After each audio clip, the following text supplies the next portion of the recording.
Kepada orang-orang perempuan yang ada suami, dengar yang ada suami. Kalau suami-suami korang ada plan nak pergi Batam dengan kawan-kawan diorang, sebelum diorang pergi Batam, korang dengar ni baik-baik.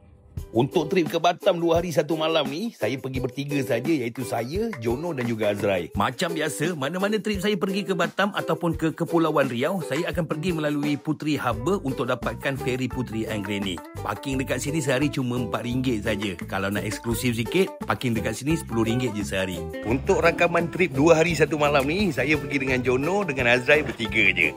Apa jadi 2 hari kat Batam, kat mana kita pergi? Sambung tengok video ni. Selesai je sarapan pagi dan juga urusan immigration dan juga custom, kita orang pun bergerak menaiki feri Puteri Anggreni. Waktu kami pergi ni hari Selasa, jadi tak ramailah orang yang naik feri. Salah satu sebab kenapa saya suka naik feri Puteri Anggreni ni, sebab feri dia luas dan selesa sangat-sangat. Setelah 1 jam 45 minit tempuh perjalanan di Selat Melaka, kami pun sampai ke Terminal Harbour Bay Batam. Dekat Batam ni kami sewa kereta untuk 2 hari. Jadi kereta yang kami sewa siap ada supirnya sekali, iaitu Dedek. Dedek akan bawa kami ke mana-mana saja yang kami nak sepanjang 2 hari ni. Tempat pertama yang kami tuju adalah Money Changer. Dedek bawa kami ke Money Changer yang ada dekat Nagoya ni untuk tukar duit. Lepas tukar duit kat sini, automatik jadi jutawan. Ada di banglo ni ada 3 juta lebih ni yang ada swimming pool lah. Banyak ni. Ada kot.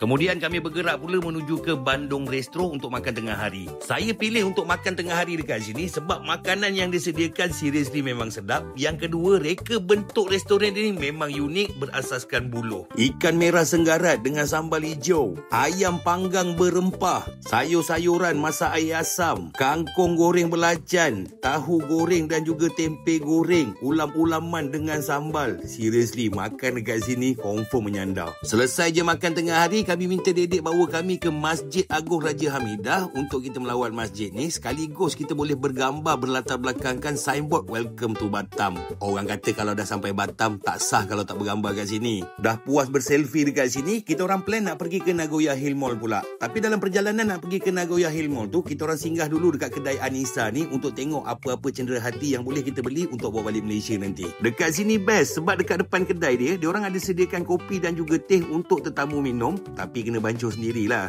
Dah selesai beli apa yang patut, kita orang pun bergerak menuju ke Nagoya Hill Mall. Dah nama pun mall, memang segala macam benda lah ada dekat sini. Macam-macam jugalah yang kita orang shopping dekat sini dan sangat-sangat berbaloi sebab kita bershopping menggunakan mata wang rupiah. Satu lagi tempat yang saya takkan miss untuk singgah kalau pergi ke Batam ni adalah dekat kedai ni, Dian Snack. Dekat sini segala macam keripik, segala macam asam-asam, jeruk-jeruk, segala macam ikan masin, ikan kering yang fresh-fresh korang boleh dapatkan dekat sini. Saya singgah kat sini memang saya suka beli asam-asam dan juga jeruk-jeruk timbang yang diorang jual. Sekaligus saya nak beli juga buah avocado. Avocado dia pun murah, RM40,000 je sekilo. Bila ke Batam, jangan lupa ya singgahkan kedai Dian Snack. Kita kasih harga murah-murah lagi. Okay? Dah settle shopping dekat sini, kita orang pun bergerak menuju ke hotel. Untuk trip 2 hari 1 malam ni, saya pilih untuk stay dekat Hotel Pacific Palace. Ada 2 sebab kenapa saya suka stay dekat hotel yang reka bentuk bangunannya sebiji macam kapal cruise ni adalah, yang pertama sebab bilik yang disediakan tu memang luas, fasiliti yang ada dekat dalam bilik dia semua cukup, komplit, memang sesuai dengan hotel yang bertaraf 4 bintang. Yang kedua sebab sarapan pagi dia. Sarapan pagi kat sini memang mewah. Nanti saya tunjuk. Dah selesai refresh bagai, kami minta Dedek ambil kami lepas waktu maghrib untuk menuju ke Bengkong City nak pergi ke Blue Fire. Dekat Blue Fire ni kita orang plan nak lepak minum je sambil santai-santai sambil nak berselfie. Sebab dekat sini sambil-sambil minum, sambil-sambil boleh layan konsert. Spot untuk bergambar dekat sini memang banyak. Sebab dekat sini dia ada sediakan satu side tu pantai yang pasirnya berwarna pink.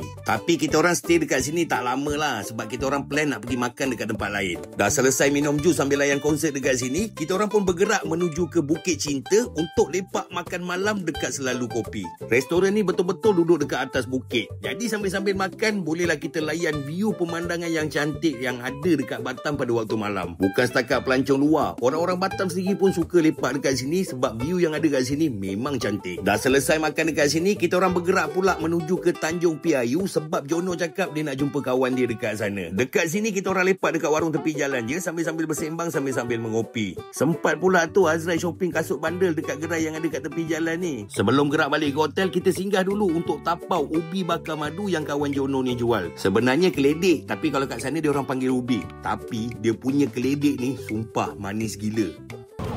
Ayah keledek. Kan? Manis kan? Mantap. Jam pun dah dekat pukul 12 malam, badan pun dah letih, kita orang pun bergerak balik semula ke hotel dan membuta. Pada keesokan harinya, awal-awal pagi lagi kita orang dah turun dekat restoran yang ada kat hotel ni untuk sarapan pagi. Macam yang saya cakap tadi, sarapan pagi dekat hotel ni menjadi punca salah satu sebab kenapa saya suka stay dekat hotel ni. Korang tengoklah sendiri, bermacam-macam pilihan sarapan pagi yang diorang sediakan dekat sini. Kalau nak makan telur omelette, telur scramble, order je dengan chef, diorang terus buatkan. 1 jam lebih jugalah kita orang lepak sarapan pagi dekat sini sebab macam-macam pilihan ada. Lepas sarapan pagi, kita orang rembat sikit roti yang ada kat situ, kita pergi dekat depan hotel ni, kita bagi makan ikan koi yang ada dekat depan hotel ni. Kemudian kami bersiap-siap untuk check out terus dari hotel ni sebab petang nanti kami terus nak balik ke JB. Dedek pun datang untuk jemput kami. Kemudian kami terus menuju ke Jambatan Barelang untuk bergambar dekat sini. Jambatan Barelang ni juga salah satu mercu tanda yang ada dekat Batam. Orang kata tak sah kalau pergi Batam tak bergambar dekat sini. Tengah syok-syok bergambar dekat sini, ternampak pula ada orang naik kereta mewah dekat atas laut. Kami pun apa lagi, suruh dedek bawa kami pergi dekat tempat nak sewa kereta mewah dekat atas air ni. Sampai je dekat sini, kami tak ada cerita banyak. Terus sewa sebiji kereta dan terus pergi kat tengah-tengah laut, main dekat kawasan area Jambatan Barelang tu sambil bergambar. Bergambar kat sini memang heaven gila, view dia memang cantik sangat-sangat. Dah puas melaram dekat sini, kita orang singgah sekejap dekat kedai Tiara ni sebab ada orang kirim kek lapis dekat Yono. Yono belilah beberapa jenis kek lapis untuk bawa balik ke JB. Kemudian kami bergerak pula menuju ke DC Mall untuk makan tengah hari.